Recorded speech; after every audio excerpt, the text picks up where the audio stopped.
एक दिन देख लूंगा। राजस्थानी लोक कथा। एक समय की बात है, राजस्थान के रामदेवड़ा गांव में नाहर सिंह साहूकार रहता था। साहूकार छोटी छोटी बातों पर नाराज हो जाता था। उसका एक नौकर था, छंगा। छंगा के एक पांव में 6 उंगलियां थी। इसी से उसको सब छंगा कहने लगे। एक बार साहूकार की पत्नी अपने नैहर गई हुई थी। घर में नाहर सिंह और उसका नौकर छंगा थे।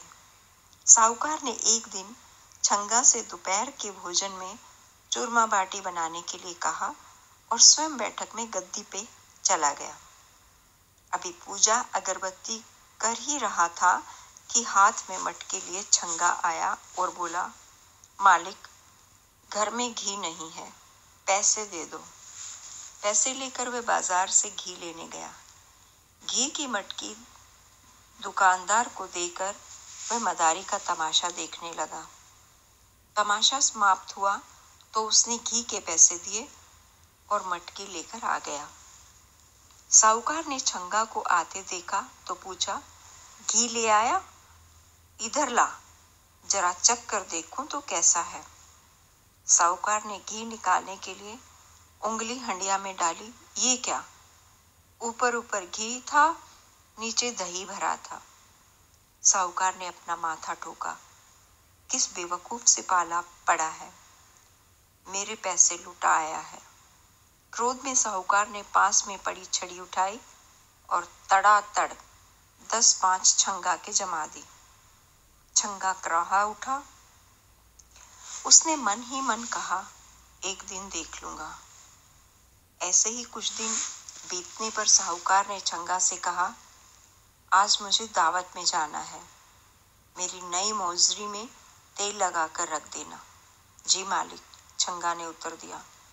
सायंकाल साहूकार ने अंगरखा पहना, पगड़ी लगाई और तैयार होकर छंगा को पुकारा, अरे ओ छंगा, मेरी मोजड़ी लेकर तो आ। छंगा तुरंत तेल का कनस्तर लेकर उपस्थित हो गया। ये क्यों लाया है? साहूकार चिल्लाया। ये रही आपकी मोजड़ी, छंगा ने कहा। कहाँ है? यहाँ तेल के इस कनस्तर में, छंगा का जवाब था। अब तो साहूकार को अपने पर नियंत्रण नहीं रहा और उसने लात घुसों से छंगा को अधमरा कर दिया। साहूकार तो मार पीट कर वहां से चला गया। छंगा बहुत देर तक रोता कहराता रहा और बड़बड़ाता रहा, एक दिन देख लूंगा। कुछ दिन बाद साहूकार ने छंगा से कहा, तुझे तेरी मालकिन को लिवाने अपनी ससुराल जाना है, तुझे भी मेरे साथ चलना है। ससुराल ले जाने के लिए घेवर और मिश्री मावा ले आना। रास्ते के लिए कचौड़ी रख लेना। ऊंट को खरारा कर देना। यहाँ से सवेरे सवेरे निकल लेंगे। अगले दिन उंगलियों में चमचमाती अंगूठी, गले में लड़ाहार, सुनहरा अंगरखा, चरमर नई मोजड़ी पहने साहूकार सज धज ऊंट पर सवार हो गया। मालिक, आपकी अंगूठियां तो खूब चमक रही हैं। हाँ, शुद्ध सोने की बनी हैं। सुनहरी चमक वाली चीजें बहुत कीमती होती हैं, साहूकार ने गर्वपूर्वक कहा। सूरज आसमान में ऊपर चढ़ाया था। साहूकार ऊंट पर सवार आगे था। पीछे पीछे छंगा सामान उठाए पैदल चल रहा था। साहूकार के आभूषणों की चमक से रास्ते की रेत बार बार चमक उठती थी। छंगा को साहूकार की बात याद आई। चमकने वाली सुनहरी चीजें कीमती होती हैं। उसने रास्ते की चमकती रेत मुट्ठी में भर भर कर खाने व मिठाई के थैलों में डाल दी। रास्ते में एक बगीचे में कुएं के निकट साहूकार ने ऊंट रोका। छंगा ने पानी भरा।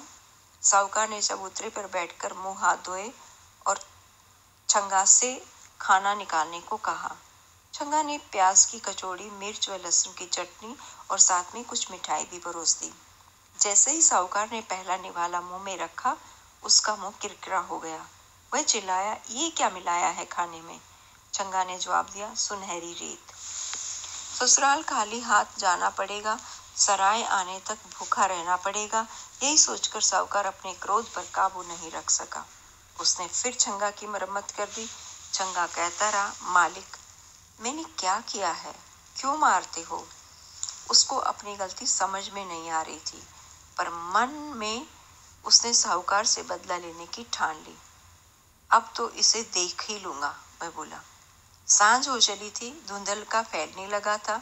साहूकार ने सराय में डेरा डाला, आभूषण उतारे, कपड़े उतार कर खूंटे पर टांग दिए, नहाया, खाना खाया और सो गया।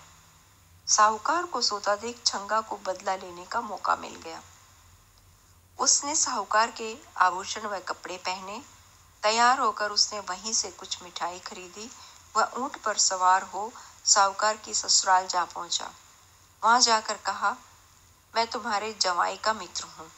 तुम्हारा जवाई पागल हो गया है और बिना बताए घर से निकल पड़ा। मैं उसे ढूंढने निकला था। 2 कोस दूर एक सराय में पड़ा है। सुनते ही सब लोग दौड़ पड़े। वहां जाकर देखा जवाई सा खाली जंघिया पहने लेटे थे। अपने ससुराल वालों को अचानक सामने देख साहूकार हड़बड़ा गया। कहना कुछ चाहता था, मुंह से कुछ निकल रहा था।